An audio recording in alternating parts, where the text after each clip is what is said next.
Hello friends, कैसे हैं आप सभी स्टूडेंट्स। स्वागत है आप सभी का हमारे यूट्यूब चैनल मिस्टर कंपटीशन में। फ्रेंड्स, आज की वीडियो में हम लोग डिस्कस करेंगे इंडस्ट्रियल रिवॉल्यूशन यानी औद्योगिक क्रांति को काफ़ी डिटेल्स में डिस्कस करने की कोशिश करेंगे। तो चलिए फ्रेंड्स, स्टार्ट करते हैं ज़्यादा समय वेस्ट ना करते हुए। लेकिन उससे पहले फ्रेंड्स ध्यान दीजिएगा, इंडस्ट्रियल रिवॉल्यूशन औद्योगिक क्रांति पूरे विश्व पूरी दुनिया के इतिहास की एक ऐसी क्रांति थी जिसने मानव इतिहास को बदल कर रख दिया, जिसको हम मशीनी युग के नाम से भी जान सकते हैं। और जो कि शुरू हुई थी ब्रिटेन में। ब्रिटेन वही इंग्लैंड जिन अंग्रेजों ने, यानी हम कह सकते हैं वही ब्रिटेन, वही अंग्रेज, वही इंग्लैंड जिसने आधी से ज्यादा दुनिया पर कब्जा किया था और काफी सारे देशों को, काफी सारे कंट्रीज को अपने अंडर लिया, रूल किया काफी सारी कंट्रीज पर। और काफी सारी कंट्रीज को क्या एक तरह से हम कह सकते हैं गुलाम बनाया। और उन्हीं कंट्रीज में से एक कंट्री इंडिया भी था, जिस पर ब्रिटेन ने रूल किया काफी सारे सालों तक। तो देखो दोस्तों, इंडस्ट्रियल रिवॉल्यूशन उसी देश से शुरू हुआ जिस देश को हम इंग्लैंड यानी ब्रिटेन के नाम से जानते हैं। अब बात यह है कि ब्रिटेन में ही इंडस्ट्रियल रिवॉल्यूशन शुरू क्यों हुआ? क्योंकि हमारा इंडिया तो सोने की चिड़िया कहा जाता था। और सोने की चिड़िया इट मीन्स हमारे इंडिया में इतना ज्यादा गोल्ड था जो कि पूरे वर्ल्ड में कहीं नहीं था। उसके बावजूद भी इट मीन्स हम कह सकते हैं कि हमारे इंडिया के पास काफ़ी सारा पैसा था, धन थी, दौलत थी। इसके बावजूद भी इंडस्ट्रियल रिवॉल्यूशन, जिसको दुनिया के इतिहास का इतना बड़ा रिवॉल्यूशन कहा जाता है, इतनी बड़ी क्रांति कहा जाता है, जिसने पूरे दुनिया के इतिहास को बदल के रख दिया, वो ब्रिटेन में शुरू हुआ। तो इसके पीछे कुछ ना कुछ रीजंस थे, बहुत सारे कारण थे। तो उन सभी को इंडस्ट्रियल रिवॉल्यूशन आज के वीडियो में हम लोग काफ़ी डिटेल्स में डिस्कस करेंगे।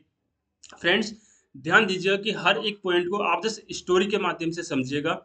और इंडस्ट्रियल रिवॉल्यूशन हो सकता है कि चैप्टर काफी डिफिकल्ट लगता हो, बट अगर हम एक स्टोरी के माध्यम से, एक कहानी के माध्यम से इसको समझते हैं, हर एक पॉइंट को पिछले मतलब पहले जो घटनाएं हुई हैं उनसे कनेक्ट करके अगर हम इंडस्ट्रियल रिवॉल्यूशन को पढ़ेंगे, तो इंडस्ट्रियल रिवॉल्यूशन काफी इजी हो जाएगा और हर एक कॉन्सेप्ट आपको समझ में आएगा। तो चलिए स्टूडेंट्स, स्टार्ट करते हैं ज्यादा समय वेस्ट ना करते हुए। First of all student, industrial revolution को स्टार्ट करने से पहले एक मेन पॉइंट है जो आपको जानना आवश्यक है। जैसा कि आप सभी को पता है कि हमारे इंडिया को आज़ादी मिली थी 1947 में। कब आज़ादी मिली थी स्टूडेंट्स? 1947। जो कि आप सभी इस फैक्ट से अवगत हैं, आप सभी को ये फैक्ट पता है। अब देखिए 1947 से अगर हम पहले के इतिहास में जाएं और करीब करीब हम जाते हैं 1700 के आसपास। इट मीन्स हम कहते हैं कि 1700 से 1800, 1900 और 1947, इट मीन्स हम कह सकते हैं 250 साल के आसपास का ये इतिहास है। अराउंड कह रहा हूं मैं, 250 सालों के आसपास का ये इतिहास है। 1700 से 1800, 1900 और 1947, इट मीन्स 250 साल के आसपास का जो इतिहास है। इस इतिहास को नाम दिया गया है समकालीन दुनिया, यानी कि कंटेम्प्रेरी वर्ल्ड। देखिए फ्रेंड्स, इट मीन्स हम कह सकते हैं कि 1700 से लेके 1947 का जो इतिहास है, इसको हम कहते हैं कंटेम्प्रेरी वर्ल्ड। अब कंटेम्प्रेरी वर्ल्ड में चार इंपॉर्टेंट इंपॉर्टेंट टॉपिक्स हैं। First of all, industrial revolution यानी औद्योगिक क्रांति। इसके बाद आता है इकोनॉमिक डिप्रेशन यानी वैश्विक आर्थिक मंदी। देखिए फ्रेंड्स, आप सभी को पता है कि इंडस्ट्रियल रिवॉल्यूशन ने पूरी इंडिया को डेवलपमेंट प्रोवाइड किया। पूरी इंडिया में एक, हम कह सकते हैं कि एक ऐसी क्रांति आई जिसने पूरी दुनिया के इतिहास को बदल के रख दिया। लेकिन इतनी बड़ी औद्योगिक क्रांति एक रीजन थी, यानी जो ये हम कह सकते हैं कि वैश्विक आर्थिक मंदी, पूरी दुनिया में जो मंदी आई, इकोनॉमिक डिप्रेशन आया, पैसे की कमी आई, ये एक मतलब हम कह सकते हैं कि इंडस्ट्रियल रिवॉल्यूशन ही एक कारण बना जिसकी वजह से इकोनॉमिक डिप्रेशन हुआ, वैश्विक वैश्विक आर्थिक मंदी आई। तो इस सभी इतिहास को हम काफी डिटेल्स में समझेंगे। इसके बाद में आता है workers and labour movements. It means कुछ वर्कर्स के एंड कुछ लेबर्स के मूवमेंट्स हुए, आंदोलन हुए। तो उन सभी आंदोलनों को भी हम समझेंगे इस वीडियो सीरीज में। एंड इसी के साथ आता है वर्ल्ड वॉर्स, जो कि first world war and second world war. तो ये सभी चारों टॉपिक क्या हैं, समकालीन दुनिया, कंटेम्प्रेरी वर्ल्ड के काफी इंपॉर्टेंट इंपॉर्टेंट टॉपिक्स हैं। बट आज की वीडियो में हम लोग डिस्कस करेंगे ओनली फर्स्ट टॉपिक, जो कि है इंडस्ट्रियल रिवॉल्यूशन। काफी डिटेल्स में जानेंगे। तो चलिए स्टूडेंट्स, स्टार्ट करते हैं इंडस्ट्रियल रिवॉल्यूशन को। First of all, industrial revolution यानी औद्योगिक क्रांति का अर्थ क्या होता है? देखिए फ्रेंड्स, आप सभी को पता है कि करीब करीब अगर हम 2000, अब देखिए, अब कहानी को ना कनेक्ट करते जाइएगा। मैं कहानी को स्टार्ट कर रहा हूँ जहाँ से कहानी आप लोगों को पता है, और वो है 2000 साल पहले की कहानी। क्योंकि जब जिस समय इंसानों को खेती करना नहीं आता था, इंसानों को नहीं पता था किस प्रकार से कृषि की जाती है, उस समय पर क्या हुआ कि इंसानों को एक समय ऐसा है कि इंसानों ने खेती करना सीखा। तो करीब-करीब 2000 साल पहले जब इंसानों ने खेती करना स्टार्ट किया, तो वो समय इंसानों के इतिहास का एक बहुत बड़ा रिवॉल्यूशन था इंसानों के इतिहास में।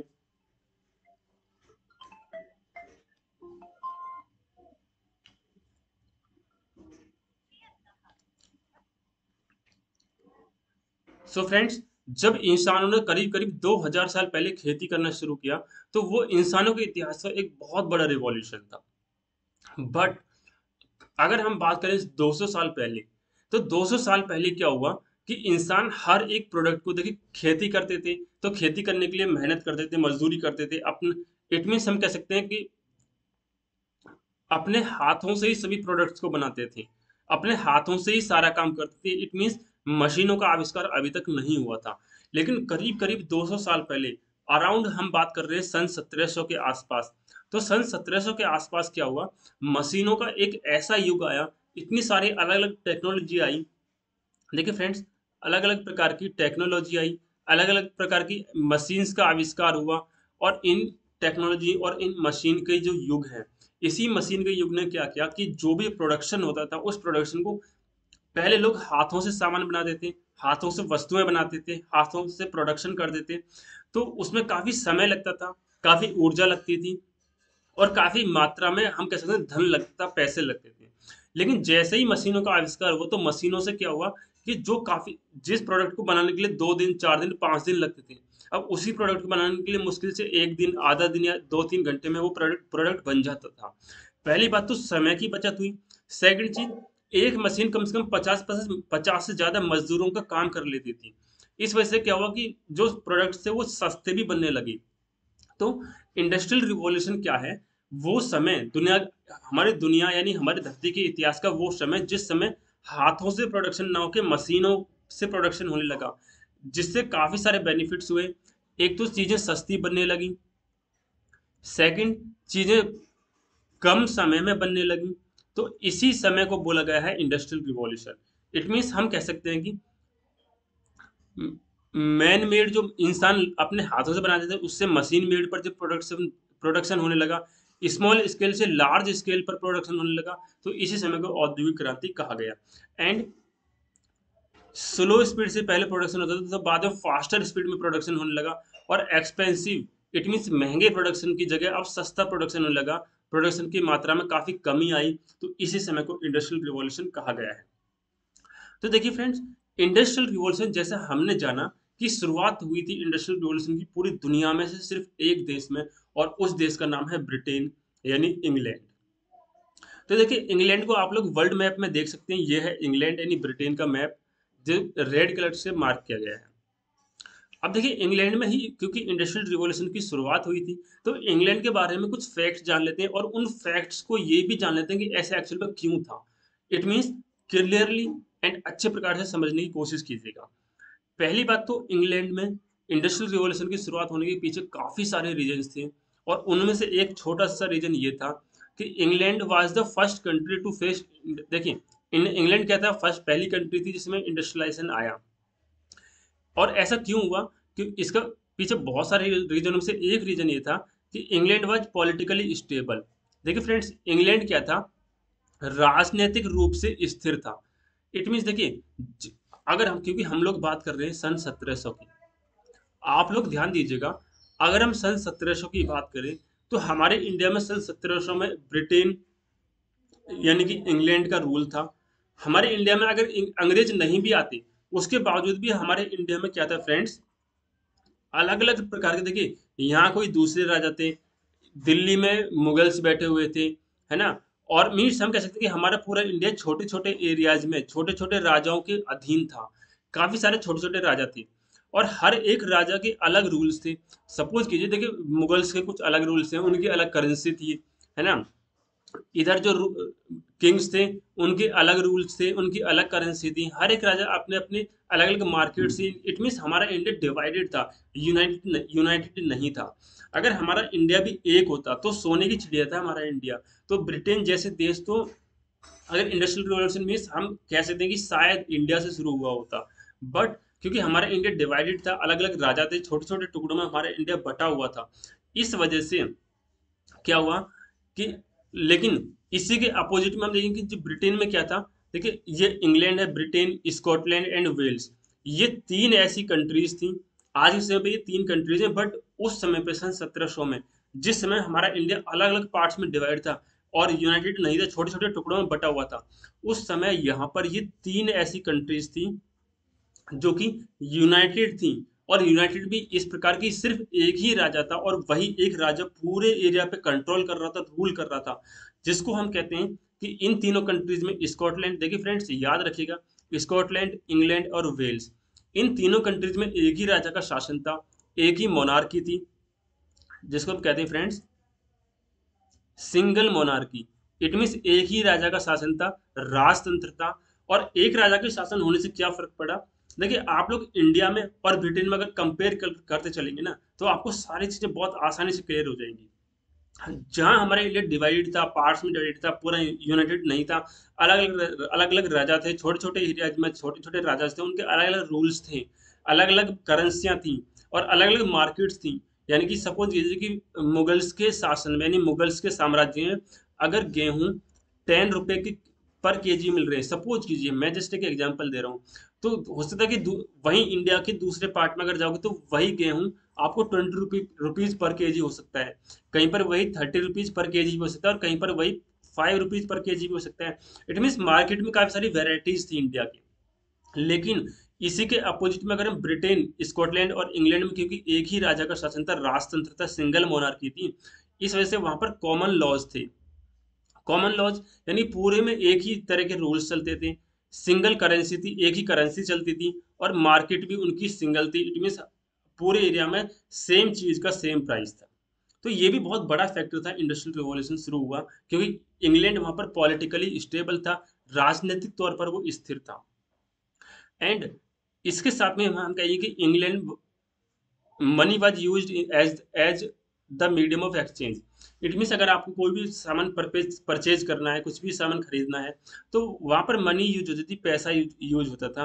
और पैसा भी क्या, पूरे स्कॉटलैंड, इंग्लैंड और वेल्स में सिंगल करेंसी यूज होती थी। इट मीन्स कोई वैरायटीज नहीं थी, ऐसा नहीं कि भाई यहाँ पर तो मुगल्स की अलग करेंसी है, अलग अलग राजा की अलग अलग करेंसियां हैं, बट इंग्लैंड में क्या था कि सब पूरे एरिया में एक सिंगल करेंसी थी। Industrial revolution simultaneously agricultural revolution. अब देखिए फ्रेंड्स, ये पॉइंट काफी इंपॉर्टेंट है, इसको काफी डिटेल्स में समझने की कोशिश कीजिएगा। जैसा कि आप लोगों को पता है कि इंडस्ट्रियल रिवॉल्यूशन अर्थात हम कह सकते हैं कि मशीनों का युग, मशीनी युग इसको हम कह सकते हैं। लेकिन मशीनी युग कैसे आया, इसके पीछे ए- एक बहुत बड़ा फैक्टर वर्क करता है, जो कि हमने यहाँ लिखा हुआ है कि साइमल्टेनियसली एग्रीकल्चरल रिवॉल्यूशन भी इसके साथ चल रहा था। अब देखिए फ्रेंड्स, इस एग्रीकल्चरल रिवॉल्यूशन को ध्यान से समझिएगा। हुआ क्या कि इंग्लैंड में इंडस्ट्रियल रिवॉल्यूशन, जिसको हम कह सकते हैं आईआर शॉर्ट में, इंडस्ट्रियल रिवॉल्यूशन को, एंड एग्रीकल्चरल रिवॉल्यूशन जिसको हम कह सकते हैं शॉर्ट में एआर। तो देखिए ये दोनों के दोनों साइमल्टेनियसली, यानी कि एक साथ, ऐसा नहीं कि इंडस्ट्रियल रिवॉल्यूशन पहले आया फिर एग्रीकल्चर रिवॉल्यूशन पहले आया, बट हाँ फिर भी अगर हम क्रोनोलॉजी समझें, अगर हम लोग सीरीज समझें, तो हम कह सकते हैं कि एग्रीकल्चरल रिवॉल्यूशन पहले आया और बाद में इंडस्ट्रियल रिवॉल्यूशन आया। तो ऐसा क्यों हुआ, कैसे हुआ, इसके पीछे की स्टोरी को समझने की कोशिश कीजिएगा। हुआ क्या कि जब इंग्लैंड में मशीनों का आविष्कार हुआ, तो सबसे पहले उन मशीनों का इस्तेमाल एग्रीकल्चर की फील्ड में हुआ। यानी ब्रिटेन, स्कॉटलैंड और वेल्स के जो किसान थे, उन्होंने अपने खेतों में मशीनों का इस्तेमाल करना शुरू किया। और जब खेतों में, देखिए हर चीज के पीछे एक रीजन होता है, इस रीजन को अगर आपने पकड़ लिया, इस कारण को पकड़ लिया, तो आप पूरी कहानी समझ जाएंगे इंडस्ट्रियल रिवॉल्यूशन की। और यहीं से इंडस्ट्रियल रिवॉल्यूशन की एक्चुअल शुरुआत होती है। कहाँ से स्टूडेंट्स, एग्रीकल्चरल एग्रीकल्चरल रिवॉल्यूशन से, यानी कि हम कह सकते हैं कृषि की क्रांति से। देखिए फ्रेंड्स, हुआ क्या कि इंग्लैंड में जब मशीनों का आविष्कार हुआ, तो उन मशीनों का इस्तेमाल इंग्लैंड, स्कॉटलैंड और वेल्स के किसानों ने काफ़ी बड़ी मात्रा में किया। अब इससे क्या हुआ कि जिस समय पर एक खेत का पूरा काम करने के लिए फसल बीज को बोने से लेके पानी, सिंचाई वगैरह से लेके फसल को काटने तक का पूरा काम, सपोज़ कीजिए कि ये एक पर्टिकुलर एरिया ऑफ लैंड है, एक खेती है और इसमें खेती करने के लिए टोटल 20 लोगों की ज़रूरत पड़ती है, 20 लोगों की ज़रूरत पड़ती है, पूरी खेती का काम पूरा करने के लिए और फसल को काटने तक का पूरे काम करने के लिए। लेकिन वहीं क्योंकि मशीनों से ये सारे काम होने लगे, तो इसलिए इन 20 लोगों की जगह सिर्फ़ और सिर्फ़ 2 लोगों की ज़रूरत हुई और जो 18 लोग थे वो हो गए बेरोज़गार। क्या हो गए स्टूडेंट्स? बेरोज़गार। अब देखिए ये बहुत बड़ा फैक्टर है, इसको समझने की कोशिश कीजिएगा कि जहाँ पर एक खेत में हम कह सकते हैं कि करीब से जहाँ पर 100% मज़दूरों की ज़रूरत थी, अब वहाँ पे 10 से 20% ही लोगों की ज़रूरत है और बाकी के जो 80% लोग हैं, वो बेरोज़गार हो गए पूरे के पूरे स्कॉटलैंड, इंग्लैंड और वेल्स में। अब देखिए क्योंकि हम कह रहे हैं इंडस्ट्रियल रिवॉल्यूशन ने पूरी दुनिया को डेवलपमेंट दिया ना, मशीनी युग ने पूरी दुनिया को डेवलपमेंट दिया, तो वहीं मशीनी युग ने बहुत बड़ी मात्रा में बेरोज़गारी भी दी। लेकिन इस बेरोज़गारी का फ़ायदा भी हुआ। देखिए हर एक चीज़ का नुकसान होता है तो हर चीज़ उसका फ़ायदा भी हो सकता है, मीन्स नेगेटिव एंड पॉज़िटिव दोनों पॉइंट्स होते हैं। तो यहाँ पर क्या हुआ कि जो लोग बेरोज़गार हुए, अब इन्होंने क्या करा बेरोज़गार हुए लोगों ने क्योंकि भाई किस खेती तो अब ये कर नहीं सकते थे, खेती से अपना रोज़ी-रोटी ये कमा नहीं सकते थे। तो इसलिए इन्होंने क्या करा जानवर पालना स्टार्ट किया। क्या करा स्टूडेंट्स? जानवर यानी कि पशु पालना स्टार्ट किया, यानी गाय, भैंस, बकरी या अलग-अलग प्रकार के पशु पालना शुरू किया और उन पशुओं के दूध बेच के और यानी अलग-अलग प्रकार से ये अपनी रोज़ी-रोटी कमाने लगे। लेकिन इसी के साथ में एक बड़ी घटना फिर से हुई कि जो बड़े किसान थे, यानी कि लार्ज लैंड जिनके पास थे, अमीर किसान थे, उन्होंने अपने गाँव के आस-पास की सारी खेती खरीद ली। सारी की सारी जगह खरीद ली, सारी की सारी जंगल खरीद लिए, बड़े-बड़े खेत खरीद लिए और बड़े-बड़े जंगलों को खरीद के उसमें खेती करने लगे। अब इससे क्या हुआ, जो लोग पहले बेरोज़गार हुए थे खेती से, जिन्होंने जानवरों को पालना शुरू किया, अब जो बड़े किसान थे उन्होंने अपने आस गाँव के आस-पास की सारी जगह खरीद ली थी।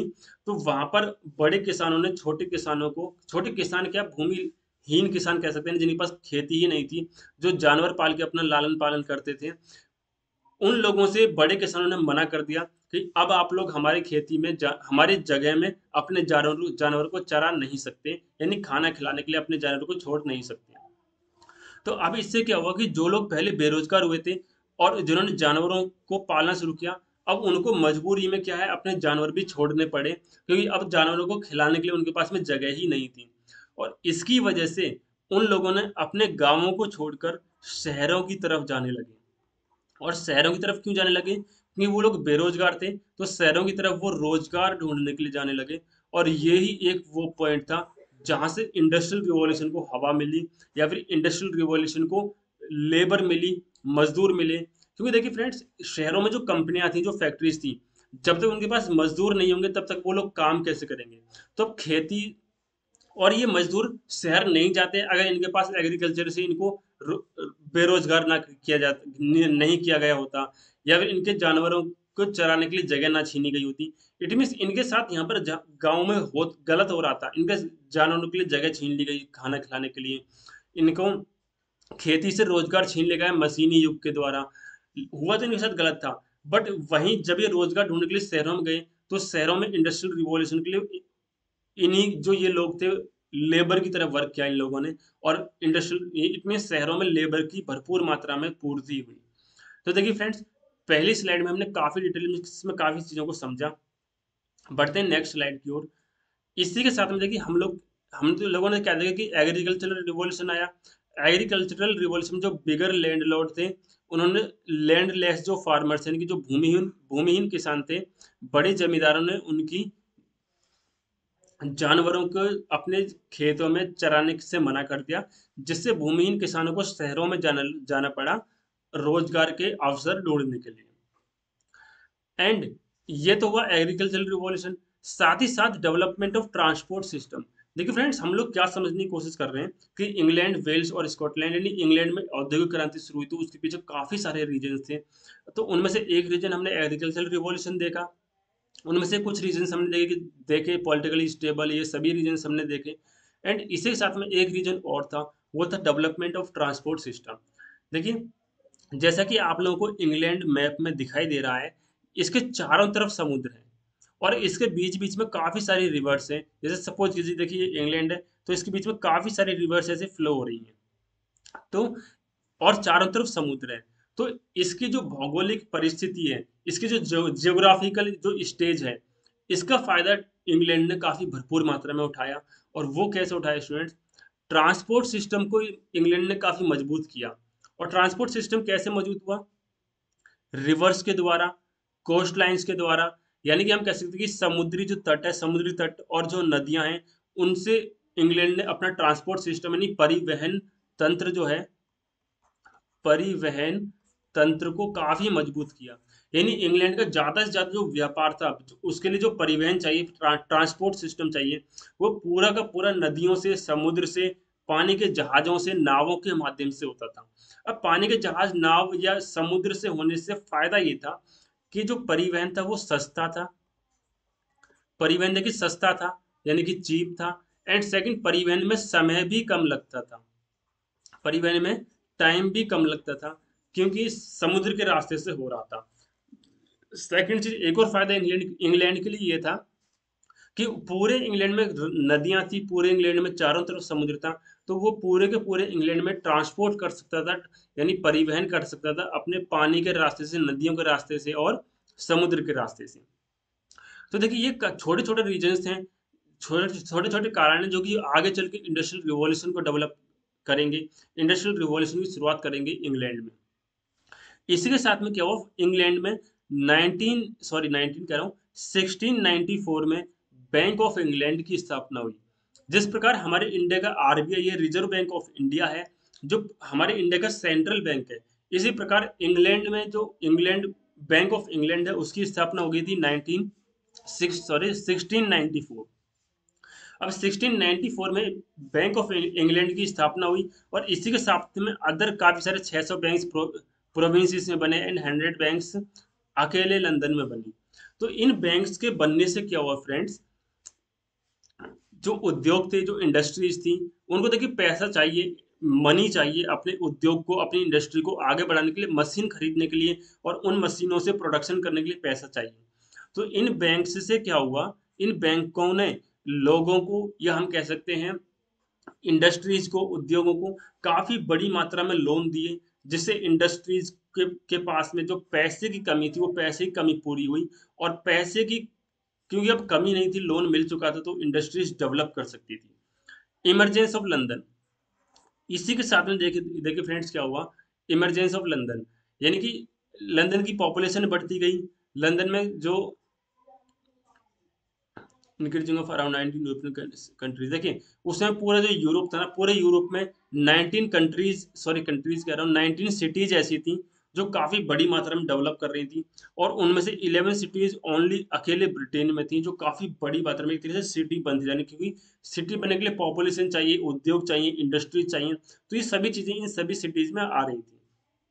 और इन 11 सिटीज में से एक लंदन अकेला एक ऐसी सिटी थी जो सबसे लार्जेस्ट सिटी थी, और जिसके पास में मार्केट भी काफी बड़ी थी।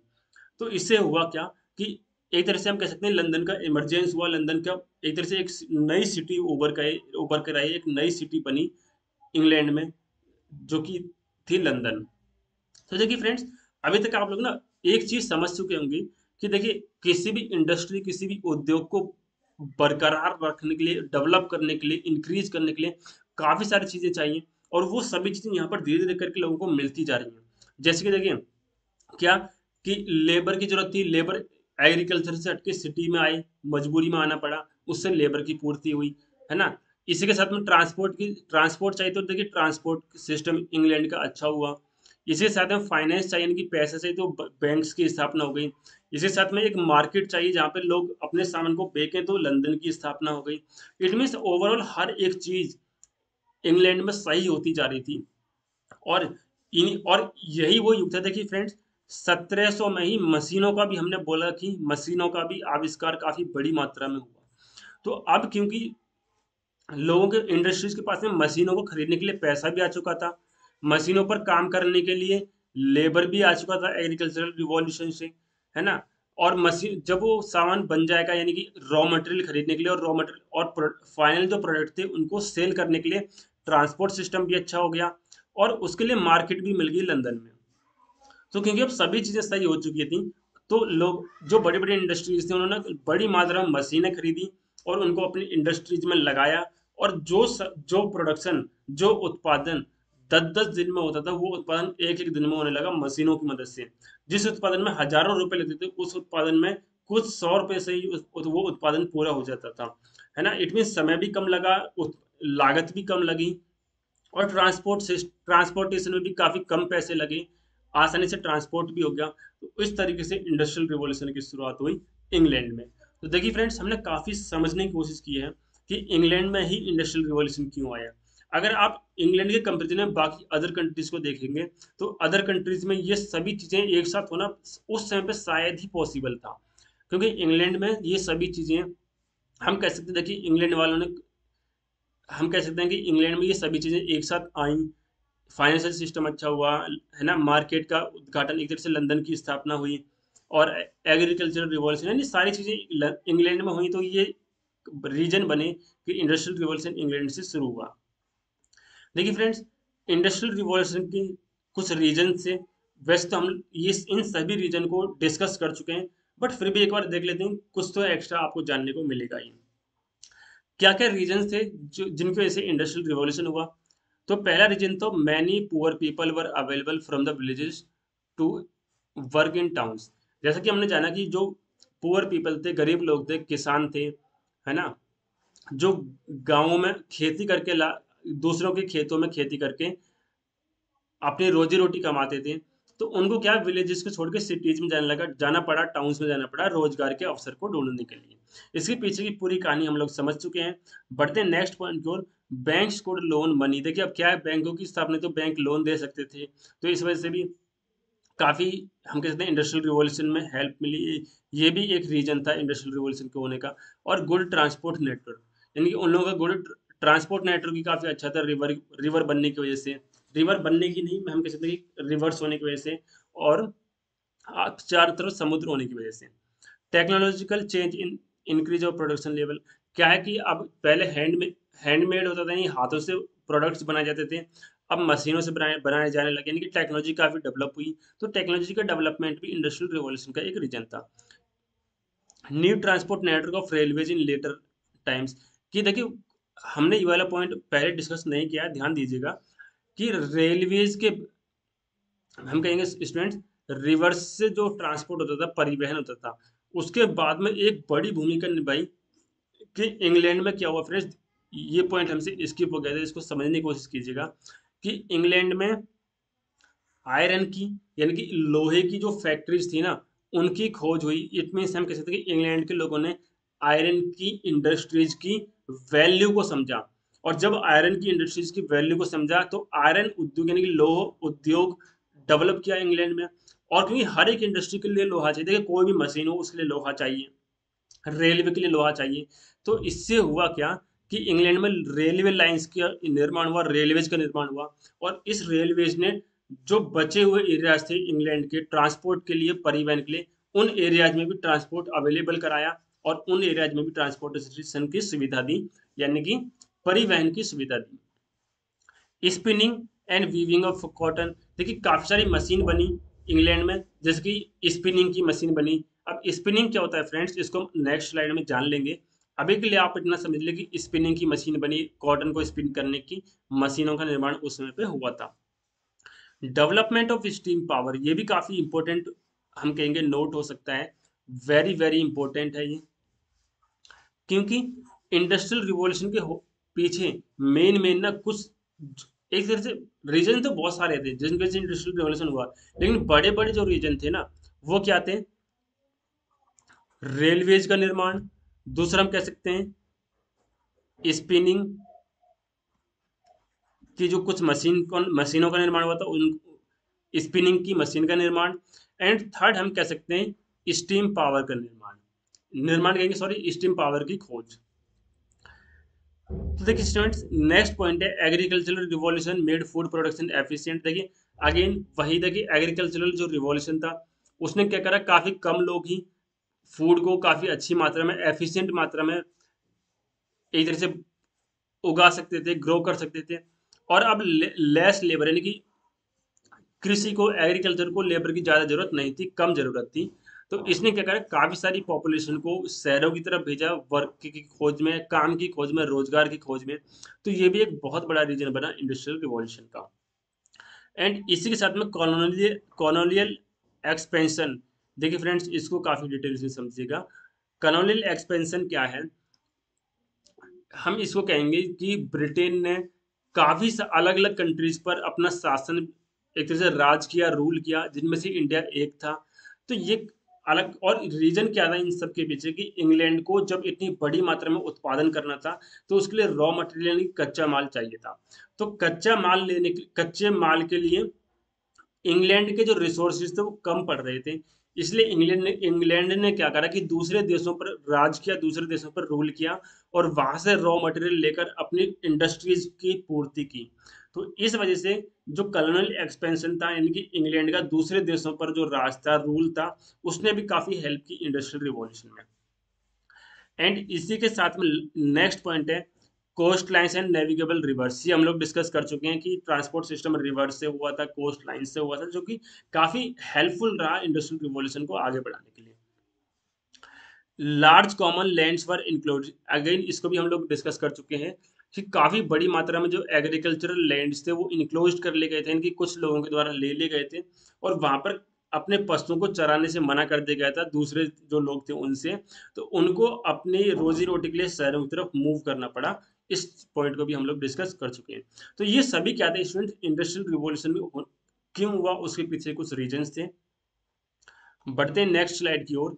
देखिए अब हम लोग कुछ टेक्नोलॉजीज डेवलपमेंट देख लेते हैं जो कि इंडस्ट्रियल रिवॉल्यूशन के समय पे हुई, कुछ इनोवेशंस देख लेते हैं जो कि इंडस्ट्रियल रिवॉल्यूशन के समय पर हुए, जो काफी इंपॉर्टेंट, जो कि एग्जाम्स में आते रहते हैं। ध्यान दीजिएगा स्टूडेंट्स, स्पिनिंग जेनी, ये काफी इंपॉर्टेंट एक तरह से इनोवेशन था, जो कि 1765 में हुआ, और जो कि जेम्स हरग्रीव्स ने किया। इसी के साथ में स्पिनिंग फ्रेम भी एक काफी इंपॉर्टेंट, हम कह सकते हैं, आविष्कार था, इनोवेशन था, जो कि रिचर्ड ने किया 1769 में। स्पिनिंग म्यूल, देखिए स्टूडेंट, स्पिनिंग म्यूल क्या था, स्पिनिंग जेनी, जो ये फर्स्ट फर्स्ट जो इन्वेंशन था स्पिनिंग जेनी, और वाटर फ्रेम का एक कॉम्बिनेशन था, जिसको हम कहते हैं स्पिनिंग म्यूल। इसकी खोज हुई थी 1779 में, और जो की गई थी सैमुअल के द्वारा। इसी के साथ में स्टीम पावर, देखिए फ्रेंड्स, इसको अगेन मैं कहूंगा इम्पोर्टेंट, नोट कर लीजिएगा। ये क्या था, स्टीम पावर की जो खोज हुई थी वो हुई थी 1698 में, और जो कि थॉमस ने इसकी एक तरह से इन्वेंशन किया था, खोज की थी। तो स्टीम पावर के खोज करता है, यानी इन्वेंशन किसने किया और किस सन में, किस ईयर में हुआ, इसको आप लोग याद जरूर रख लीजिएगा। देखिए स्पिनिंग व्हील क्या होता है, जैसे आप लोग यहाँ पर इमेज में देख सकते हैं। स्पिनिंग व्हील क्या है, एक ऐसा पहिया था, एक ऐसा चक्र था, जिससे स्पिनिंग की जाती थी, यानी कि धागों को एक दूसरे के साथ में ऐसे, मीन्स हम कह सकते हैं रस्सियां टाइप में बनाई जाती थी, जिससे कपड़े बनते थे धीरे धीरे करके। एंड स्टीम पावर से, देखिए फ्रेंड्स, स्टीम पावर से रेलगाड़ियां चलती थी, और इसी प्रकार से काफी बड़ी बड़ी अलग अलग मशीनें भी स्टीम पावर से उस समय पे चलती थी, अलग अलग इंडस्ट्रीज में, अलग अलग उद्योगों में। इफेक्ट्स ऑफ इंडस्ट्रियल रिवॉल्यूशन, देखिए फ्रेंड्स, छोटे छोटे से एक दो स्लाइड्स और हैं, इनको और ध्यान से समझ लीजिएगा कि इंडस्ट्रियल रिवॉल्यूशन के इफेक्ट्स क्या हुए, यानी कि असर क्या हुए, प्रभाव क्या पड़े। देखिए फ्रेंड्स, कुछ स्लाइड्स क्या है हमने ओनली इंग्लिश में रखी हैं। अगर आप लोग हिंदी मीडियम के हैं तो मैं हिंदी में हर एक वर्ड को वैसे बताने की कोशिश कर रहा हूँ। जैसे कि इफेक्ट्स क्या होता है, प्रभाव पड़ना इंडस्ट्रियल रिवॉल्यूशन, यानी औद्योगिक क्रांति के क्या प्रभाव पड़े, वो क्या थे। देखिए औद्योगिक क्रांति से क्रिएशन ऑफ अर्बन और सिटी एरियाज, वैसे हम लोग इस पॉइंट को ऑलरेडी डिस्कस कर चुके हैं। देखिए क्योंकि जो सिटी एरियाज थे वो डेवलप हुए, क्यों, क्योंकि इंडस्ट्रियल रिवॉल्यूशन आया। भाई इंडस्ट्रियल रिवॉल्यूशन की वजह से तो लंदन की स्थापना हुई, इंडस्ट्रियल रिवॉल्यूशन की वजह से तो जो 11 सिटीज थी इंग्लैंड में, वो उनकी स्थापना हुई। इट मीन्स हम कह सकते हैं जब गांवों को छोड़ के लोग शहरों की तरफ बढ़े तभी तो सिटीज की स्थापना हुई। अगर लोग गांवों से शहरों में आते ही नहीं तो शहरों की स्थापना ही नहीं होती। इट मीन्स इंडस्ट्रियल रिवॉल्यूशन के कुछ प्रभाव क्या थे कि पहला प्रभाव तो ये था कि शहरों का निर्माण हुआ। एंड इंडस्ट्रियल रिवॉल्यूशन से देखिए स्टूडेंट्स, हर एक चीज़ के ना पॉजिटिव नेगेटिव हर प्रकार के इफेक्ट्स होते हैं। जैसे कि आगे चल के हम लोग देखेंगे, जैसे कि आप लोगों ने अभी तक देखा है कि इंडस्ट्रियल जो रिवॉल्यूशन है वो काफ़ी अच्छा रहा है। आप लोगों को लगता है वो काफ़ी पॉजिटिव है, कितना अच्छा हो रहा है। इंडिया तो नहीं, देखिए कम से कम चलिए अपनी दुनिया तो डेवलप कर ही रही है, धीरे धीरे इंडिया भी करेगा डेवलप, है ना। इट मीन्स इंडस्ट्रियल रिवॉल्यूशन काफ़ी अच्छा था, ऐसे कह सकते हैं। बट इंडस्ट्रियल रिवॉल्यूशन की वजह से ही आगे चल के हम लोग देखेंगे ग्रेट इकोनॉमिक डिप्रेशन, यानी कि काफ़ी बड़ी मात्रा में पैसों की कमी पूरी दुनिया में आएगी, एक आर्थिक मंदी आएगी, और इस आर्थिक मंदी आने का रीज़न भी इंडस्ट्रियल रिवॉल्यूशन ही है। इसको हम आगे की नेक्स्ट वीडियो में डिस्कस करेंगे। अभी के लिए देखते हैं इंडस्ट्रियल रिवॉल्यूशन की वजह से चाइल्ड लेबर को बढ़ावा मिला। देखिए फ्रेंड्स, क्योंकि इंडस्ट्रियल रिवॉल्यूशन में लेबर की काफ़ी बड़ी मात्रा में ज़रूरत थी, तो बच्चों को भी यहाँ पर क्या है, चाइल्ड लेबर के लिए लगाया गया, जो कि काफ़ी गलत हो रहा था उस समय पे। बट फिर भी देखिए कुछ अच्छा होता था, वहाँ पर कुछ ना कुछ नेगेटिव देखने को मिलता ही है। अब चाइल्ड लेबर में क्या हो रहा था फ्रेंड्स, कि जो एक एडल्ट लेबर को पैसे मिलते थे ना, उसके कंपेरिजन 10 से 20% ही लेबर चार्ज, एक तरह से हम कह सकते हैं कि सैलरी दी जाती थी चाइल्ड लेबर्स को। बट इसी के साथ में एक अच्छी बात भी ये हुई कि 1833 से 1834 के अराउंड एक एक्ट आया जिसको हम कहते हैं फैक्ट्री एक्ट। स्टूडेंट्स, इसको भी इम्पोर्टेंट मार्क कर लीजिएगा कि फैक्ट्री एक्ट 1833 से 1834 के अराउंड पास हुई, जो कि अगेंस्ट चाइल्ड लेबर एक एक्ट थी। Effects of industrial revolution on colonies, यानी कि जिन देशों पे ब्रिटेन का राज था उन देशों पे क्या प्रभाव पड़ा। देखिए बेसिक सी चीज़ है, the need of raw material, की रॉ मटेरियल की जो नीड थी, जो ज़रूरत थी, उसकी पूर्ति हुई थी ब्रिटेन की।